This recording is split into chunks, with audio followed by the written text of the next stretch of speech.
IHP Média, la chaîne qui vous édifie.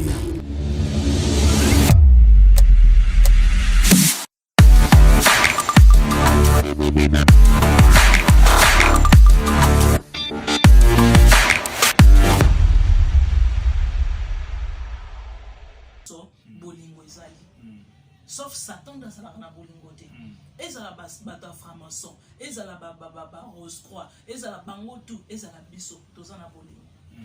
Okoki kotuna nga lisusu ba fraternité oblige donc na misala na bango bazwa kaka batu na bango na moi avantage que batu misusu donc peut-être ba chrétien on a peu epé oluka musala mukazana pe chrétien mais akomo sengo na mbongo liboso to komi kotuna lo mwa ba makambo ko ya. Voilà.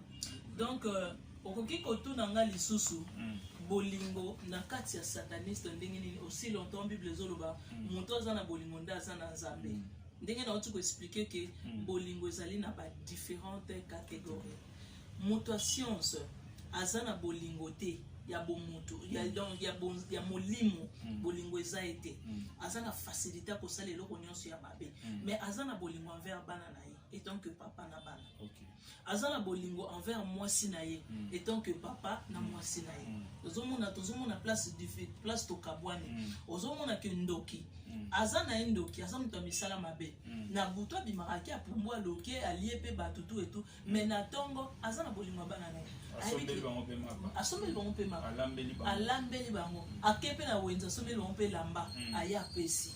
Donc différentes ya bolingo o toza nango entre biso na bango ya mwana. Donc partie o esalaki ke sataniste wana musicien alimbisa ngai ezalaki bolingo ya kisheri ndenge tolobaka ya kinzoto eza bolingo ya bana na nzambe te ya kati te ezaki bolingo ya kisheri mais lokola bolingo eza makasi et puis bolingo eza likolo ya nyonso ya mwana nde esalaki ke ayeba na kosala ngai mabe te mais soki te lelo yo nazalaka te.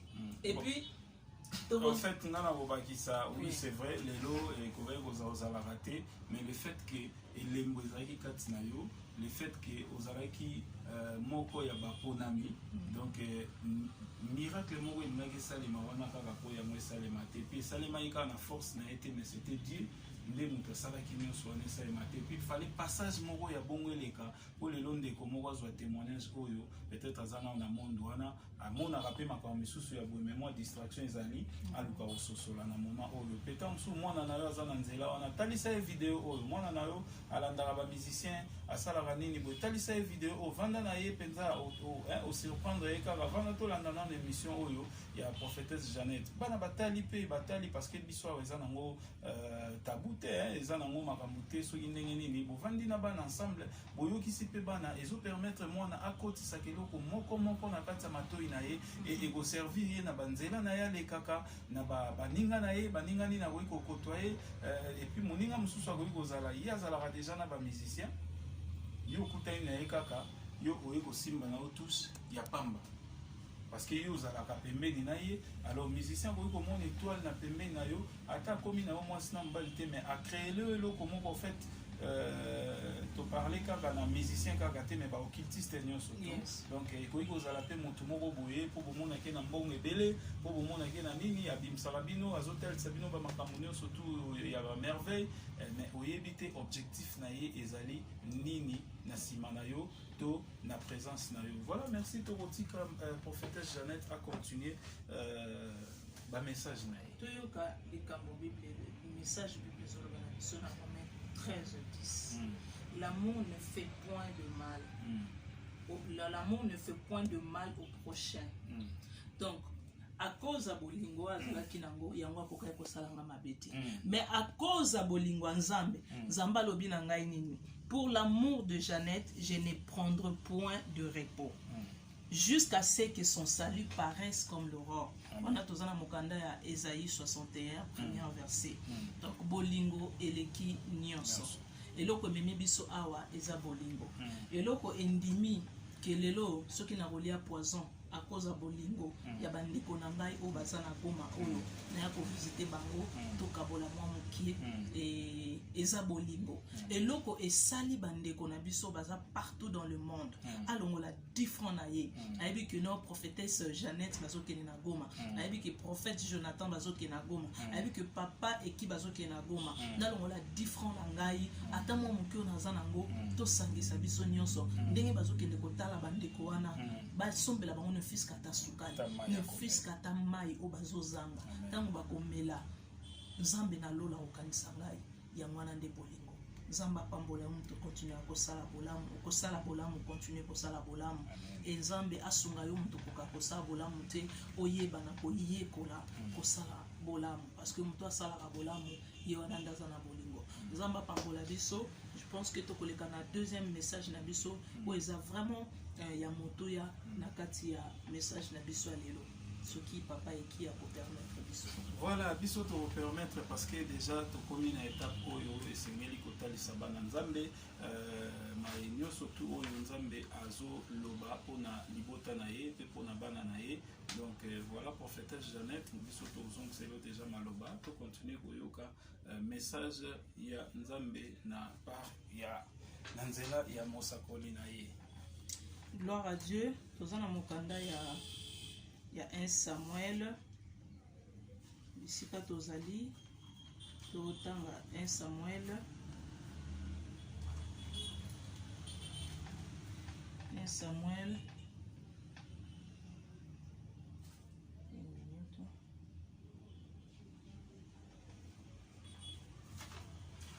Voilà, en attendant notre sœur, notre prophétesse Jeannette Chibangu, Azo Luka, verset wana ya 1 Samuel, et vous savez que Bango va préparer Makambunyo surtout à la lettre, ici à Komakiango quelque part pour et les Kanako échappés. Donc voilà, et biso tozali awa, tozo travailler toujours, ndenge Maman Jeannette Auti Koloba, c'est par l'amour. Nde tozali awa biso nyonso tu totiki mabota totiki baboti totiki baleki totiki bana to se retrouver awa na Goma précisément na est ya RDC na Goma place oyo pe biso nyonso tu toyebi ke mwa makambo ezalaki ebele makambo ebele ba surprise pe ezalaki ebele mais totali nyonso tu wana te mpona lokumu ya nzambe pe bolingo ya bandeko na biso tolobi te ke présence na biso toye kosilisa pasi ya Goma non mais toye kosala oyo nzambe apermettre biso tosala donc tokóma na esika moko ndeko moko ta mosusu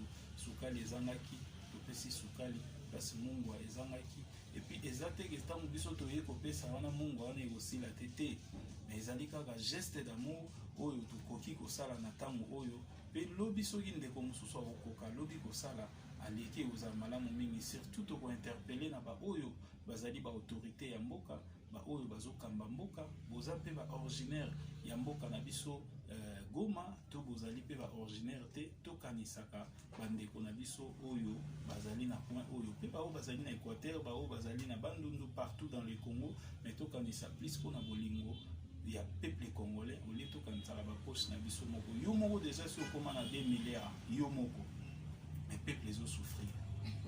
À quoi bon ovanda na 2 milliards ovandeli yango na kiti sikoyo bato oyo ozoprétendre bazala peuple na yo to bazala bacombattant to banani ya yo mais bazosouffrir esengo eza wapi donc eza esengo te. Je crois na makambo oyo euti kolobama ya bolingo awa na ndimi te moto moko akoki kozala na bolingo oza PDG place moko bato ya société na yo baza 7 mois impayé wana mpe tobengi oka bolingo babengi yo preso babengi yo mopao. Voilà, Maman Jeannette maloba ezongi epai na yo toyoka message ya nkolo. Ok, Bible ezoloba na biso na mokanda ya Amos chapitre 3 verset 6 à 7 nkolo akoki jamais kosala likambo sans pour autant avertir na baprophète na basali na ye. Alors yango tozongi na mokanda na biso ya 1 Samuel chapitre 3 verset 1er jusqu'à 14. Nous lisons au nom de Jésus-Christ de Nazareth. Amen. Le jeune Samuel était au service de l'Éternel devant Élie. La parole de l'Éternel était rare en ces temps-là. les visions n'étaient pas fréquentes. En ces mêmes temps, Élie, qui commençait à avoir les yeux troublés et ne pouvait plus voir, était couché à sa place. La lampe de l'Éternel n'était pas encore éteinte, et Samuel était couché dans le temple de Dieu où était l'arche de Dieu. Alors l'Éternel appela Samuel. Il répondit, me voici. Et si courut vers Élie et dit, me voici car tu m'as appelé. Élie répondit, je n'ai point appelé, retourne te coucher. Et il en alla se couchant.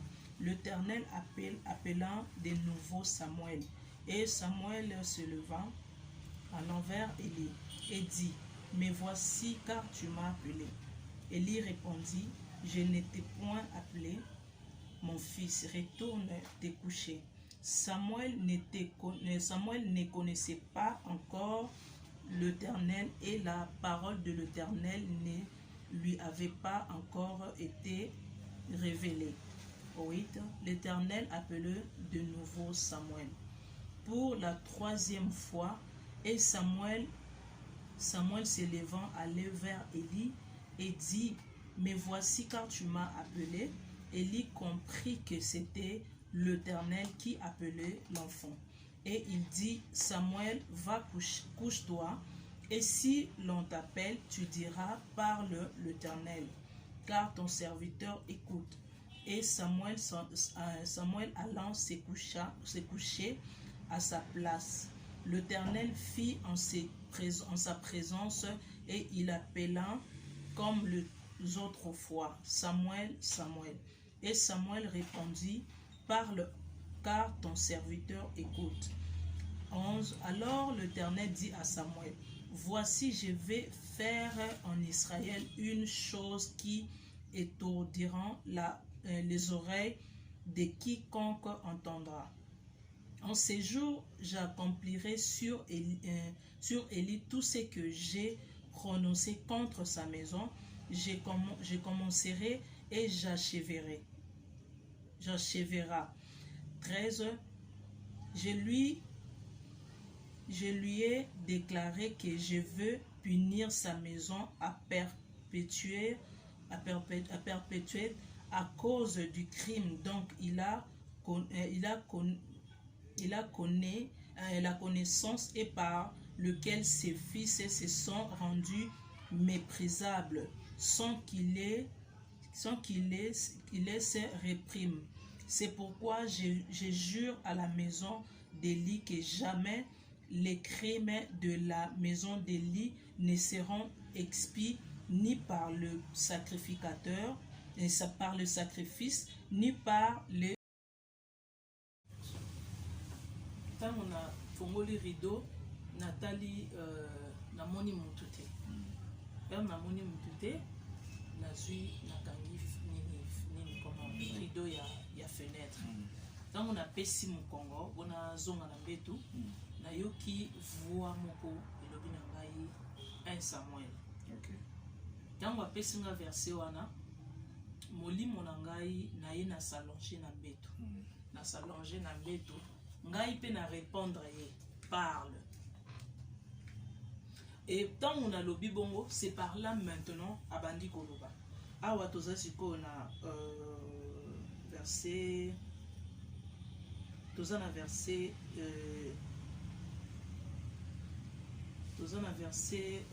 tant on a lobi bongo, ok, to le kana abandi koloba na ngai. Voici, je vais faire au Congo une chose qui étonnera les oreilles de quiconque l'entendra. Okay. Alors, au retour nangai abandi koloba ndenge nini. Yokisi ngai son ya makelele. Ndenge nalobaki mbula ezalaki kobeta makasi. Mbula wana ezalaki kobeta, donc ngai place naza awa naza na plafond te. Tokoko mona biso nyonso ezali béton. mais mbula o ezalaki kobeta nazoyoka yango ezalaki makasi na matoi na ngai. Alors alobi na nga boy toyaki toka liboso topesaki message nalobi Seigneur atalisi ngai mokonza mboka moko azokufa. Nalobi lisusu na kati ya message napesaki liboso tozalaki ebele place wana oyo tozalaki na message ya liboso place oyo tozalaki ebele ya telemaki liboso na biso ye Goliath ye lion ye baoba atelemi liboso na biso mutu moko te ndenge tozalaki biso nyonso wana azalaki kokoka koloba na ye. Pourquoi? Parce que bazobanga ye ndenge babomaka ndenge batielaka bato ba poison ndenge balimusaka bato. Mais nazwi courage moto oyo akotisaki nga oyo ayaki na nga esika wana alobi na nga telema na telemaki parmi bato oyo bazalaki ya kovanda na bakiti oyo babandaki kokoka koloba na ye te ke kufa ezoya na kati ya vi na ye. Na telemi ntango na telemi nasimbaki bido ya mai nalobaka na bido ya mai wana napesaka kombo moko bakomaka na papier ya bido ya mai. Mais jour oyo likambo kosalema nde mokolo wana na koloba kombo wana parce que kombo ngo ezalaki ndenge Nzambe alobaka na bakode ezalaki Kaded. Mais jour likambo kosalema nde na koexpliquer bino Kaded ezoloba nini. Nazwaki bido ya mai wana napesaki ye c'est-à-dire eza que napesi ye bomoi nayebisi ye que kufa ezokota na vi na yo tala message Nzambe apesi nga mpo na yo zwa bomoi parce que l'eau c'est la vie. Donc message on a memelaki ezali message de la part du Seigneur ayamba Christ comme Seigneur et Sauveur atika mabe ndenge mokanda ya Ezekiel ezobaloba na biso eloko Nzambe alingi na biso eza te po tokufa mais eza po tozongela ye totika mabe. Amen. Et mbala ya mibale tolobi que bato bazalaki ebele oyo bazwi ba message eza na bato ebele na monde papa eki bazwi ba message oyo nazoloba sikoyo peut-être ngai nde nazwi courage ya koloba mais bazebele soki ata bamibombi mpo na preuve bakomata na bacommentaire soki ozwa message oyo nazoloba koma na commentaire okomona nombre ya bato bazwi ba message sur la mort ya baoba oyo azokweya na se na Congo. Mais lokola bayokaka biso te ndenge banegligeaka biso bo continuer ko négliger. Mais tangu mbula tangu mupepe wana ezobeta tangu vent wana ekokoma nde tokocomprendre tokena na mokanda ya 1 roi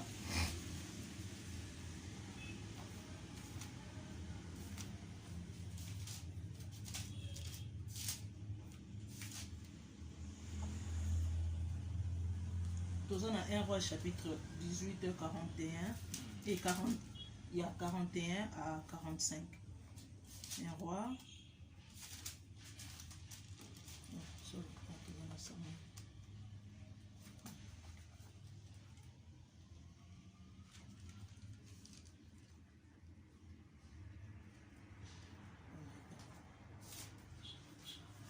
désolé tozo lukabiso nyonso. OK, voilà, on est là.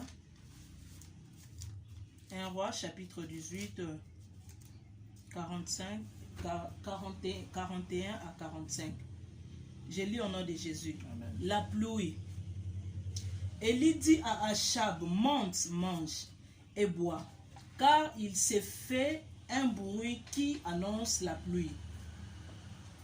Achab monta pour manger et pour boire, mais Élie monta au sommet du Carmel et se pencha contre terre, il mit son visage entre ses genoux et dit à son serviteur, monte, regarde du côté de la mer. Le serviteur montant, il regardant et dit, il y a rien. Élie dit 7 fois, retourne.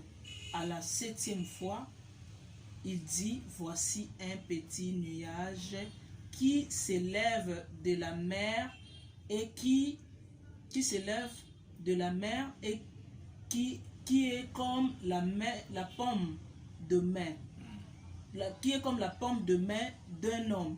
Élie dit, monte et dit à Achab, attelle et descend enfin que la pluie ne t'arrête pas. Alléluia. Amen.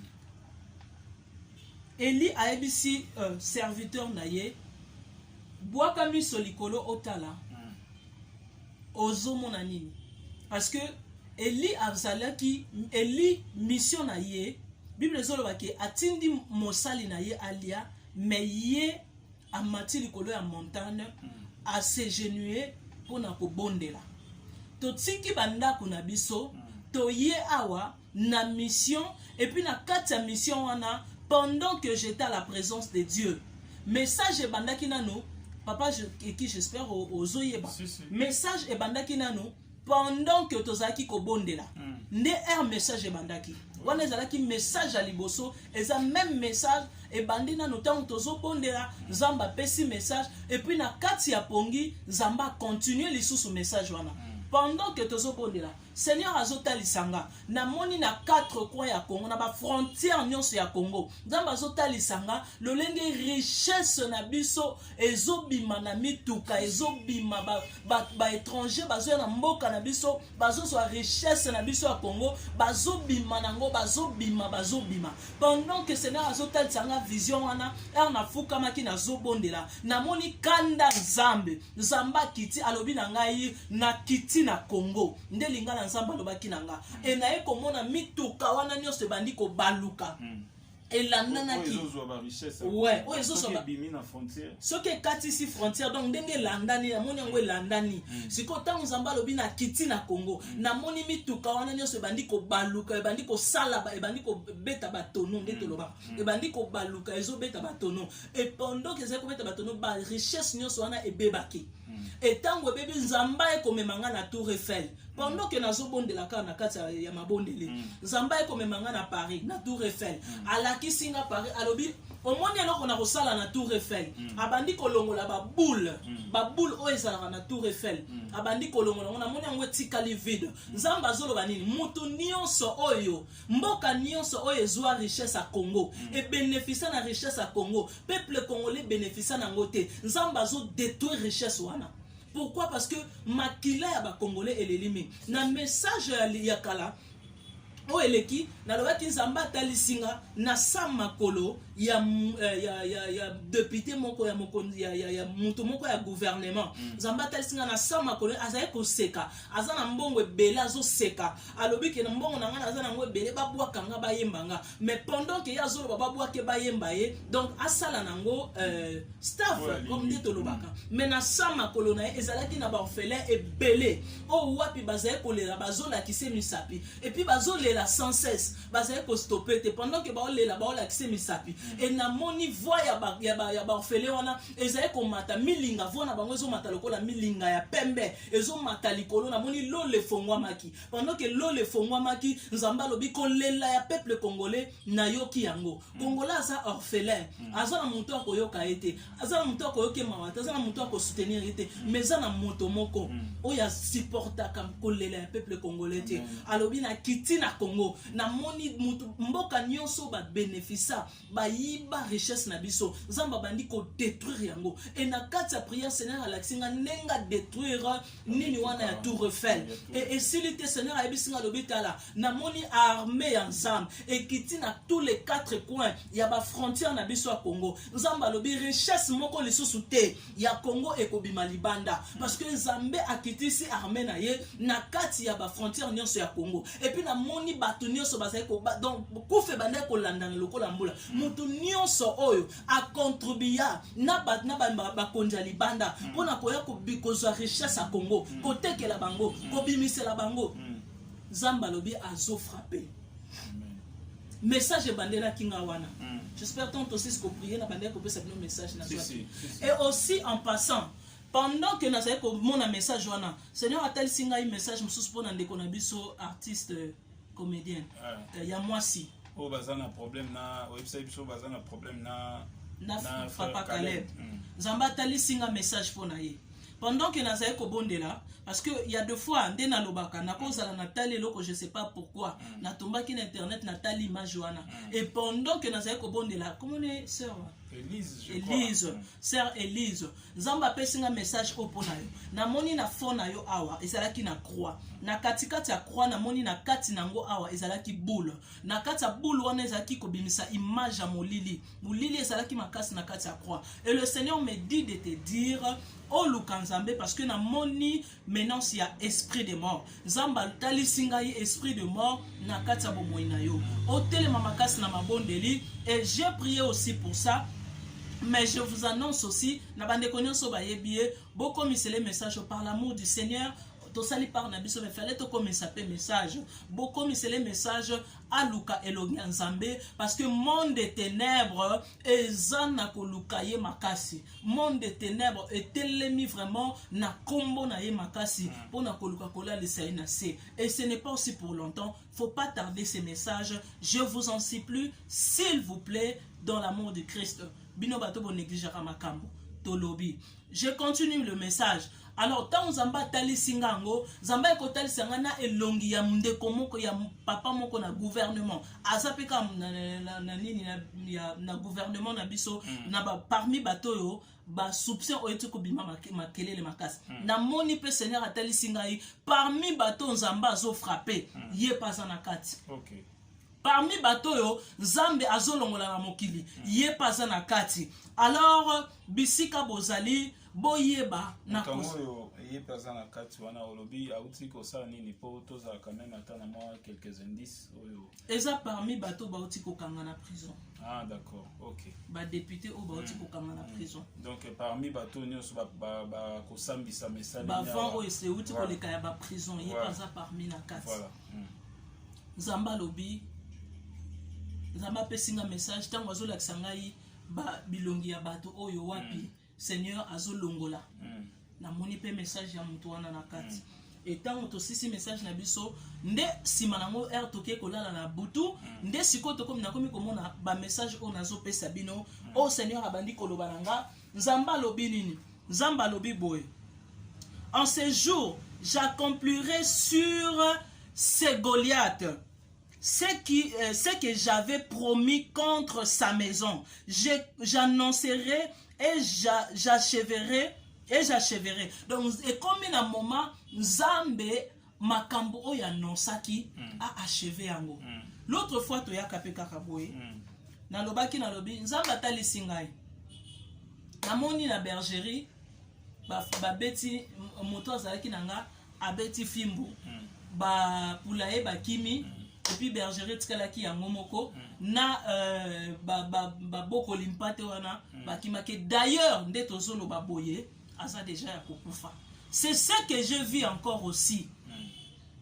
Nde loko na moni lisusu ta Nzamba bandi kopesa nga message ya mbula oya kobetisa mbula oya koningisa mbula oya koyokana na matoi ya bato nyonso soko yokaka te oza sumiwe okomona yango okomona mbula parce que muto yo ayoka kata monaka tango mbula ezobeta komona mais soko yokaka omonaka te oyebi déjà makele la mbula okoyoka yango Nzamba lobi mbula azobetisa na Congo ezali mbula oyo koyokana na mato ya bato nyonso et puis mbula ya makasi bandeko tango nazobondela Nzamba tesenga na image liboso ya nzeta baoba nalingaki na bosana na moni tango tozo prier pendant que tozaki ko prier nzeta baoba ezoningana Nzamba lobi na tindi bino na goma pamba te makolo na bino nyati na goma pamba te na retour na bino nazo nokisa mbula e mbula wana ekoyokana na mato ya bato nyonso moto nyonso akoyoka yango et pendant que to sisi na pesa ki message to kabola ki yango biso nyonso ndena na nazola la tozo continuer Nzamba ekotalisa na image maintenant ya mbula et puis na image tozo continuer tokoyeba na image ni lisusu. Alors tant Nzamba bandi kopesa nga message wana alobi na ngai boy alobi na nga alobi makambo nyonso na tukebisa bino na yebisa bino. Alors ekolongo wana amemi ngai ayekomemanga na abattoir tango tokomi na abattoir non avant tokoma na abattoir abandi koyebisa nga pesi ngai deuxième signe na yoki mutu moko azokima mbangu omoni soki événement esalami soki problème esalami donc place nazalaki lokola nakotaki tango na répondre ye na lobi parle eza lokola akotisaki nga na chambre moko secret donc tozalaki lokola ka 2 personnes siko soya mutu azoloba ezokotanga na matoi donc nazoyoka clair nazoyoka makambo azoloba clair donc esika ngo tozalaki nayebi te ndenge nini nakoki koexplika ngo mpo ezalaki image kaka ya chambre moko étouffée tozalaki donc étouffé c'est-à-dire partout ezalaki fermé mais tozalaki kaka ngai na ye alors siko aye kolongola ngai place wana amemi ngai esika mosusu esika amemi ngai sikoyo namoni lisusu mbule ezobeta makasi sikoyo mbule ezobeta me nazokomona makelele na ngai nde na matoi na ngai nde toyokaka na batole soki mbule ezobeta pendant que nazoyoka ngo namoni mwana mwasi moko azokima mwana mwasi azokima mbango alobi nini alobi kufa ekoti na kati nani mutu akufi na famille ya c'était qui encore le nom ah Jésus mutu akufi na kati ya famille ya Sifa alobi bongo Silfa alobi mutu akufi na kati na famille ya Silfa et pendant que alobi bongo abandi ko détailler nga sikoyo Silfa wana ezoloba nini akati akomi likolo Silfa tango akomi Silfa akati atie trait koto atie a expliquer ngai koto pe na tie ase na se asali na se a expliquer ngai na se nango sikoyo na nyonso tango alobi nde na ye ko comprendre liwa ezobeta wapi donc abaki mwana mwasi wana azokima bi liwa ekoti na ndako ya Silfa liwa ekoti na famille ya Silfa oui donc oui Silfa donc c'est S-I-L-F-A Silfa ouais Silfa tokoyebaka mbala nsima soki ezalaki nini misusu nazo bomba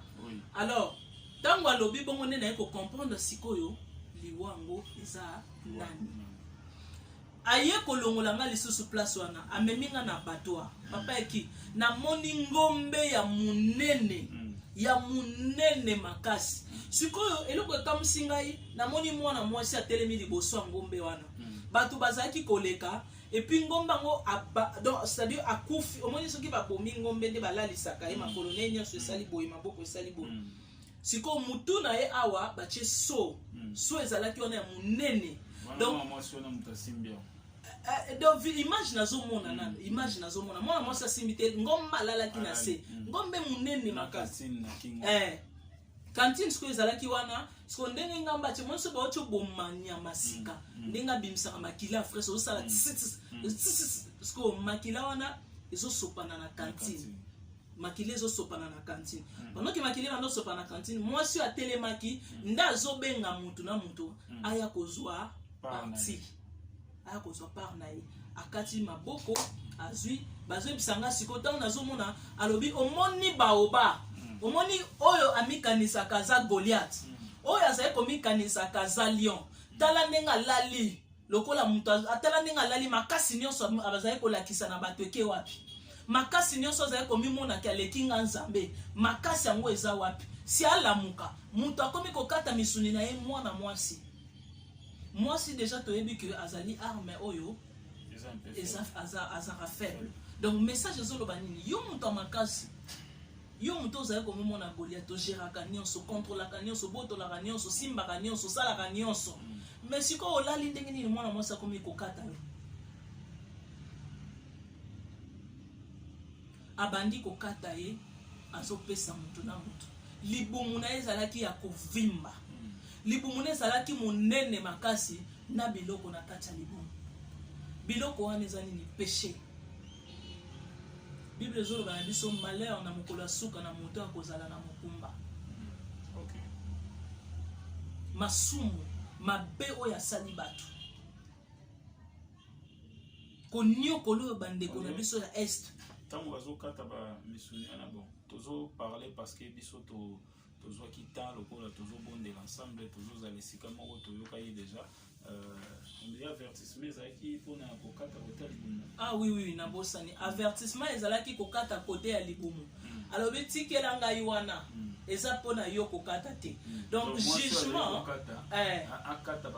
nyonso matika parti ya litu.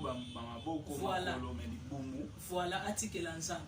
Donc parti pourquoi nzambe alobi batikela parce que jugement na tango asuka nzambe nde mutu akojuge. OK. Nzambe nde mutu akojuge. Nde alobi tikela ngai parti wana. Kata nyonso. C'est-à-dire kokata wana ezali kolela ya ba Congolais. Mutu na mutu na parti na ye parce que nyonso oyo ya zanango eza ya peuple congolais. Eza ne loko moko te sa ye. Voilà, merci beaucoup chers amis internautes, je crois message est passé, message tango yaka to tango nzambe akitisa la message ezali pona ko aïr mutu te, ezali pona ko linga mutu na mabete, mutu a continuer na mabete, mutu akufa te, mais ezali pona mutu a sosola pe a bongwana. To monaki mokonzi to benga mokonzi mboka to roi na tango akala, prophète ayeli message alaki ndenge nzambe alobi ete nzambe alobi ozokufa na mikolo misatu si je me trompe pas. Roi azongaki na se ya makolo ya nzambe pona ko rappeler ba bienfait na ye, pona ko rappeler makambo ye asala pe. Nzambe oui na moni naza na mabe nazo kufa wana olaki malobe bimi pa mosako na kasi tala oyo tala oyo tala oyo tala oyo.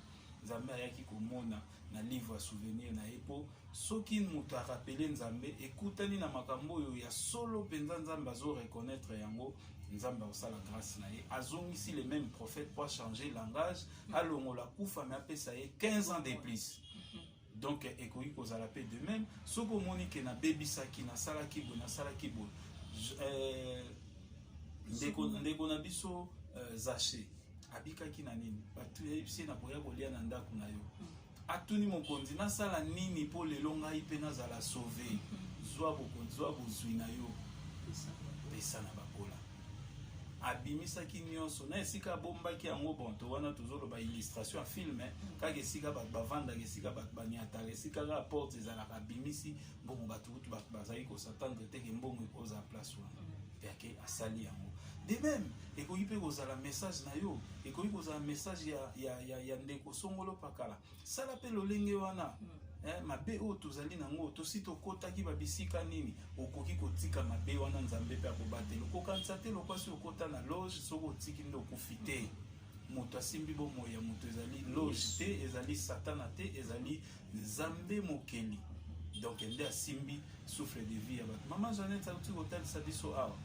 Akutani na donc esprit de mort ezaki kotambona moto azaki na ye azaki déjà kozwa ba recommandation moko donc ezalaki teke pona mutu wana wi bolingo ezali koprimé mais ezalaki nzambe nde azalaki kati na ye nde apesi nini wana po esalaki ye azala oyo azali lelo. Voilà donc moi moketo kokai kopesa lokola conseil yango wana ne croyez pas à tout moment basali ya nzambe balekaka eza po alingaka yo te aolinga yo te pona nini pe apesa message na yo neti yo osala ye nini po alinga yo te, ça n'a rien à voir ezali message kouta na nzambe tozwa yango na lolenge wana pe tobongo wana bongo nzambe pesa ya biso ya bikamo yo kozala pembeni ya mutu oyo ta mususu sentir ki ekoki kozala ndeko na nga oyo solola na ye na malamu ekosala malamu mingi. Maman Jeannette tokomi vraiment kokende na suka émission na éviter soki message mususu abakisa yali to moi conseil moko na bandeko nyonso bazotala biso.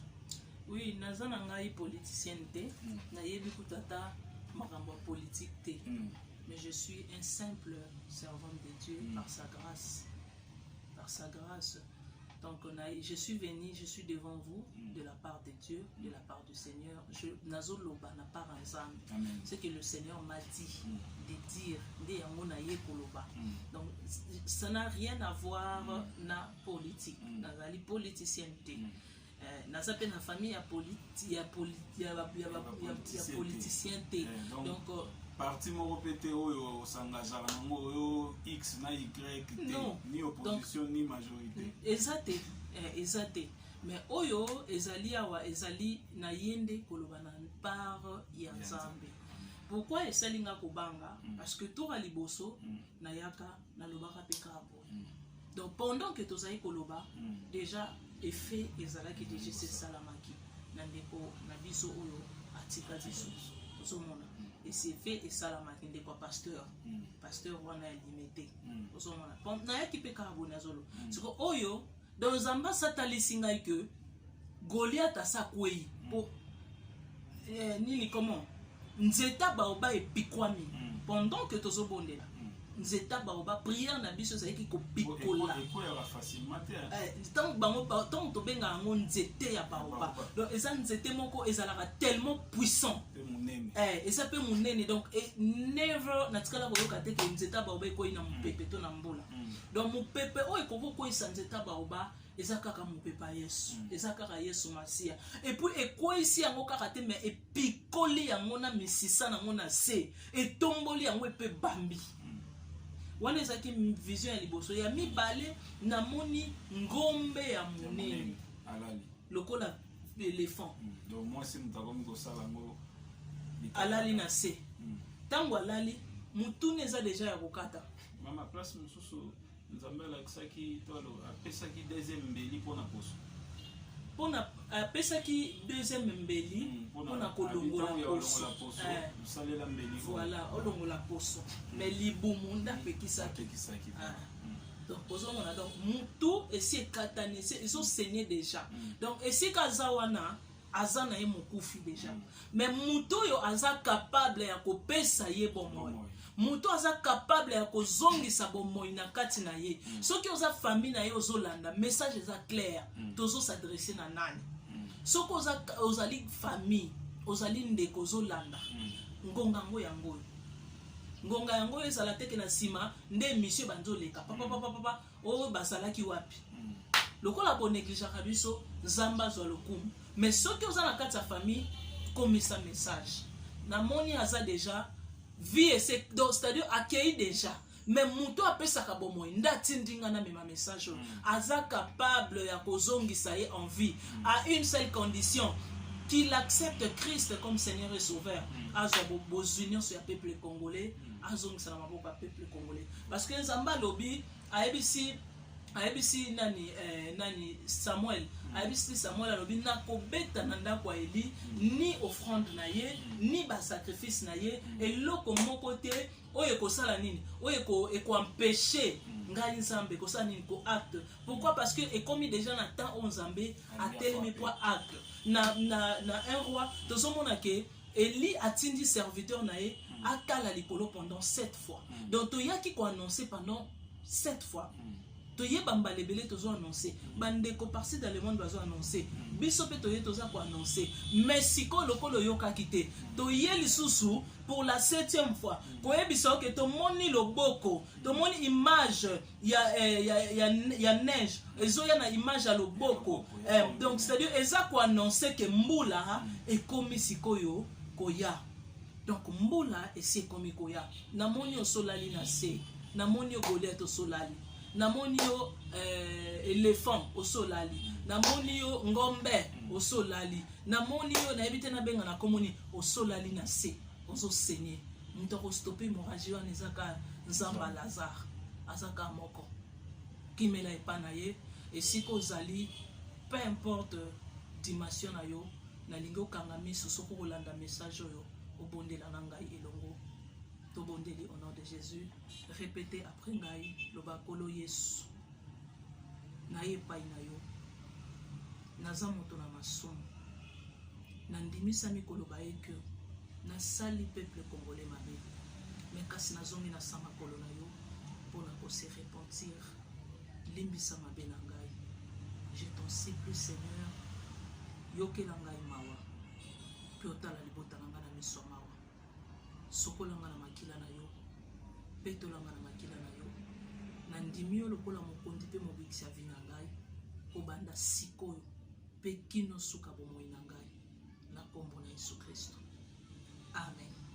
Nzambe apambola voilà nzambe apambola yo tokozwa maloba moke ntango mosusu tokoyoka mama Jeannette alobi mutu azon apesaka bomoi ezali nzambe ya Lazare ntango mosusu okoki komibeta nango libaku nzambe ya Lazare ndenge nini wi moto oyo ayaki kosekwisa Lazare na kunda ezalaki kaka Jésus Christ. Alléluia. Donc ezali te ke ndenge tolobaka nzambe ya Isaac nana te tolobi yango na cadre wana donc ezali nzambe oyo asalaki miracle epai ya Lazare nde nzambe wana moto akoki kopesa bomoi esika kufa ezalaki nzambe oyo akoki kozwa mokuwa oyo esi emosuni ekabwanaki na mokuwa mpe azongisi yango en vie. Voilà, merci ezalaki ya bino ndeko ekibumba oyo ayambaki notre prophétesse Jeannette Chibangu oyo toza na ye awa na niveau ya Goma oyo ezali est ya République démocratique du Congo non loin na bavoisin na biso ndenge tozalaka pays oyo tozali vraiment na ba frontière ebele toza moins na 9 pays oyo ezali frontalier na biso donc toza pembeni na Rwanda moi musika kuna tokozala na Burundi et puis ba Uganda ainsi de suite donc voilà côté oyo wapi tozali donc mboka na biso to vivre makambo ebele pe na kati ya Goma awa en tout cas tomoni penza ke toza na mboka moko ezali na kita mingi mboka oyo ezali tellement vaste mboka oyo esengeli to mériter to vivre ndengo tozo vivre te tozo mériter oyo tozali te donc nyonso tu wana osalema c'est par l'amour eza te pona parce que naza nango te mais eza par l'amour so bolingo ezali mboka oyo ezala bien construit mboka oyo ezala na makambo nyonso tu oyo tolulaka na babisika mosusu tokoki kolula même pas bato nde esengeli balula mboka na biso. Merci tokutani mbala nsima tozali na basali mosusu bokomona mpe ba image mosusu na mikolo ezali koya. Merci tolobi ndenge toloba na suka émission na biso ensemble na bino lokumu ezonge epai ya yawe.